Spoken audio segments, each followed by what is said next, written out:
Welcome to Facts Over Feels. It seems like you guys have really been grappling with this question of AI and game development. Yeah. Is it gonna revolutionize things? Is it gonna flip the whole industry on its head? Right. We've got a ton of sources you sent over, Reddit threads, articles, even a YouTube video, and it seems like, the reaction is all over the place. Yeah, it's a real mix of excitement and terror. Yeah. So let's just jump right in and see if we can Yeah, let's try to untangle it all. make sense of it all. It's interesting. Like, one of the things that I was noticing going through all of this is how this new technology is triggering some pretty, deep-seated fears. Yeah. A lot of people are seeing how fast AI is moving in, art and video and even code, and just thinking, am I going to have a job in a couple of years? Oh, yeah, that Unreal Engine Reddit thread was just, anxiety central. Oh, tell me about it. Sadist Mind, one of the users, said it perfectly. He's like, why spend years, honing my skills in something like Unreal Engine if AI is just going to come along and, Oof. make all that, useless in 10 years? And the crazy thing is, he's only 21. Yeah. I mean, that's got to be scary. Correct. Thinking about investing all that time and energy into something that could be obsolete. Yeah. But what's interesting, too? Along with all that fear, there is this, vein of optimism Oh, yeah. running through these sources. Mhm. There are a lot of people pushing back on this whole AI is a job killer narrative. Yeah. And say, no, it's going to be a tool. It's going to be something that actually makes us better at what we do. Totally. Like high-tech power on that same Reddit thread, basically saying, look, jobs change, new tools come along. Yeah. But the core of game development, making great games, that's not going away. Exactly. And this is Yeah. where some of the longer form stuff you shared starts to add some really valuable context, Yeah. like that University of Silicon Valley article. They made this point that, AI, for all its power, is missing some pretty key ingredients for making a truly great game. Like what? Things like real creativity, you know what I mean? Yeah. The ability to, actually collaborate, bounce ideas off of each other. Right. And just understanding, what makes humans tick, what makes a game fun. Yeah, exactly. Human emotions, all that messy stuff. Yeah. AI doesn't really get that yet. And it's like in that Bite Me Games YouTube video, the host was saying, AI might be able to generate assets, but it can't tell a good story. Right. It can't design an experience that's actually fun to play. It can make a level, Yeah. but can it make a level that, is challenging in all the right ways and rewarding? And Exactly. And that idea of AI being a tool, not a replacement, Yeah. keeps coming up again and again. Even on Reddit, you had people like Old Chippy making comparisons to photogrammetry, Okay. which I thought was interesting. He's like, look, AI can take photos and turn them into 3D models, but they still often need a ton of work from human artists to get them up to a professional level. So it's like AI can make the rough draft, Yeah. but it's still on us humans to shape it into, Something special. something special. Yeah, to give it that soul, that human touch. Exactly. And I think that's a really good point, because it's not will AI replace game devs? How will it change How would it change the process? the process? Yeah, And I think to answer that, we need to understand how the industry is already changing. for sure. And I think this is where that Red Apple Learning article Right. we sent was really fascinating. Yeah. They're actually predicting a massive increase in demand for skilled game devs. Really? They're saying AI is actually going to make game development faster, more accessible, and lead to a ton of new opportunities. Okay, so instead of killing jobs, Yeah, it could actually create more. that's one very real possibility. And it makes sense if you think about it. Remember that Bite Me Games video talked about AI rigging, where instead of needing these expensive motion capture suits, Yeah? developers could use AI to turn video footage into character animation. Right. Suddenly, indie devs have access to tools that were totally out of reach before. So that's huge. It could empower smaller teams or even solo devs Absolute. to make, much more ambitious games. That's exactly what 21 on Reddit was saying. They were envisioning these smaller development teams, but each person can manage a way bigger workload because they've got these powerful AI tools. It's not replacing humans, it's augmenting what they can do. Okay, that's super interesting. But, Old Chippy had kind of a sobering point, too, where he was saying from his experience implementing AI in his company Oh, yeah. that it resulted in 600 jobs permanently eliminated. Yeah. That's the other side of the coin, right? Yeah, We have to be honest about both the potential benefits and the potential downsides. totally. So it seems like it could both create jobs and displace jobs. And it's about, figuring out how to navigate that and prepare for a future where AI is, more and more a part of things. Exactly. It's not a question of if but when and how we adapt to it. It's like we're not even talking about like some future thing. This is happening now. Yeah. So like for our listener who's, maybe thinking about getting into game development, how do they prepare for this AI future? Right. What skills are going to be like the most valuable? Well, the good news is that a lot of those core skills that have always been essential for game developers are still going to be super important. So like creativity, storytelling, the basic principles of game design. That's all. All that stuff is still gold. Okay. Because those are fundamentally human skills, right? Yeah. Like coming up with original ideas, crafting a compelling narrative, designing experiences that connect with players. Yeah. AI can assist with some of the technical parts of those tasks, but it can't replace that spark, Right, like that human element. Yeah, exactly. Okay, so it's not just about the big picture stuff, right? Yes. Like you still need to know how to actually make the game. Right.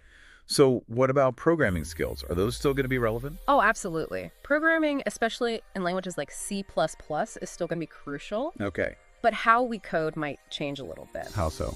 Well, think about AI-powered tools like Copilot that we saw in the Bite Me Games video. Yeah. These tools can help us write code faster and more efficiently, but you still need a programmer who understands what's going on and can guide the process. So it's less about being like a coding whiz and more about knowing how to use these AI tools effectively. Yeah, exactly. It's like the difference between being a skilled photographer who understands like composition and lighting versus someone who just points and shoots. Right. AI can handle some of the technical stuff, but you still need that artistic vision. Got it. I love that.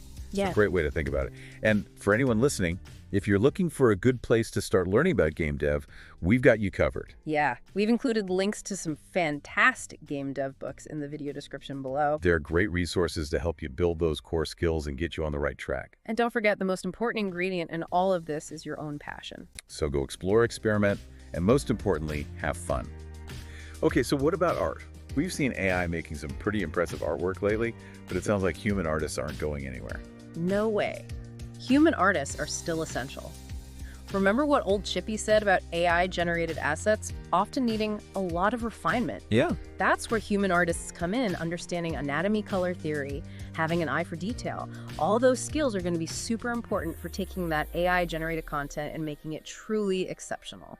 So it's like instead of replacing artists, AI might actually create a demand for like a new type of artist. Right. Someone who specializes in collaborating with AI. Exactly. Someone who can take that raw output and shape it into something special. Wow, that's really interesting. And that's just one example of how AI might reshape existing roles and even create new ones.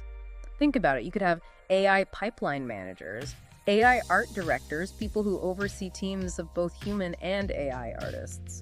That's wild. It's hard to even imagine how much things could change. It is. It's a lot to wrap your head around. So it sounds like the key is to not just focus on like the tools we have now, but to be thinking about the tools of the future. Exactly. Be adaptable, embrace lifelong learning. And what skills will those tools require? Yeah, that's the big question. Right, yeah. Because the game development landscape has always been changing, right? New engines, new platforms, new genres. AI is just another wave of change, albeit a pretty big one. Right. And the best way to ride that wave is to be open to learning, not just within your specialization, but also in understanding how AI is evolving and how you can apply it to your work. So for our listener who's maybe feeling a little overwhelmed by all of this, what's like the one piece of advice you would give them? Don't be afraid. Dive in. Explore those AI tools. See what they can do. See how they can enhance your creative process. And remember, the future of game development is collaborative. Humans and AI working together to create incredible experiences. Okay, I love that. But old Chippy also brought up something kind of scary. He said he sees a future where all the low-end jobs are gone, just completely replaced by AI. What are your thoughts on that? Like, how do we prepare for that possibility? That's where the focus needs to shift from purely technical skills to higher level thinking. Things like critical thinking, problem solving, the ability to analyze information.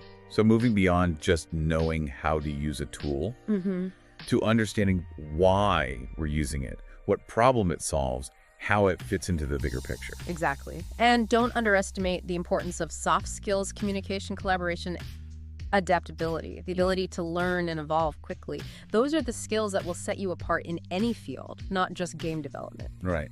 Okay, so we've talked about how AI might affect specific jobs and, the bigger changes in the industry. But what about the games themselves? Like, how do you see AI actually changing the types of games that we're playing in the future? Now, that's where things get really interesting. It really is like we've talked about, AI changing how games are made. But how about the games themselves, Yeah, like what are we going to be playing in 5 years, 10 years? Right. What crazy new stuff are we going to see because of AI? Yeah, so let's speculate a little bit. Okay. What are the things that really stand out to you as potential game changers? Yeah. One area where I see massive potential is in creating these truly dynamic and responsive game worlds. Okay. Imagine games where the environment, the characters, the storylines even, all adapt in real time based on your choices and how you're playing. Whoa, so no more static quests or Yay. pre-scripted dialogue. It's like having a personal dungeon master crafting the game on the fly just for you. That's so cool. Yeah, it's like those choose your own adventure books, but on this massive interactive scale. AI could be the key to making those branching narratives really immersive and personalized. It'd be like playing D&D with a DM who can react to anything you throw at them. Exactly. AI could actually make that a reality. That's incredible. And it's not just about the story. AI could revolutionize gameplay itself, too. Okay. Imagine enemies that actually learn from your tactics. Oh, wow. And change their behavior to counter your strategies. So no more predictable AI patterns. Right. Games would become this constant back and forth. Yeah. A real test of skill and adaptability. That sounds kind of scary, but also really cool. And think about the potential for emergent gameplay. Emergent gameplay. Where totally unexpected and unscripted events just arise from these complex interactions between all these different AI systems. So it's not just about mastering the rules. No, it's about navigating a world that's constantly surprising you. Right. That's where AI could really push the boundaries of what a game can be. These experiences that are as unpredictable and engaging as real life. This is blowing my mind, but let's bring it back down to earth for a second. Okay. Our listeners probably thinking, okay, this all sounds amazing. Yeah. But what do I do? Should I be learning how to code AI right now?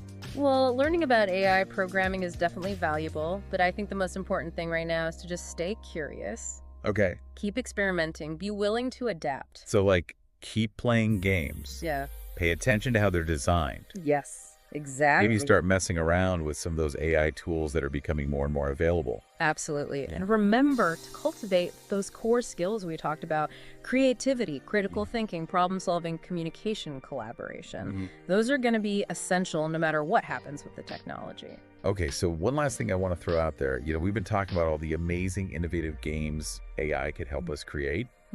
But Old Chippy also warned about, the potential for a flood of similar AI-generated content. Yeah, that's a real concern. It's like with any powerful tool, AI can be used for good or for not so good. Right. It could democratize game development, make it more accessible to individuals and small teams, which is awesome. Yeah. But it could also lead to a kind of homogenization of content, which we definitely don't want. So it comes back to us, right? It always does. The developers, the artists, the storytellers. And humans. It's up to us to use this technology responsibly and ethically. Absolutely. To make games that aren't just technically impressive, but also meaningful and engaging. Couldn't agree more. The future of gaming really is in our hands. And we need to choose wisely. I couldn't have said it better myself. Well, on that note, if you enjoyed this conversation about the future of game development and you want to see more videos like this, be sure to subscribe to our YouTube channel. We'll see you next time.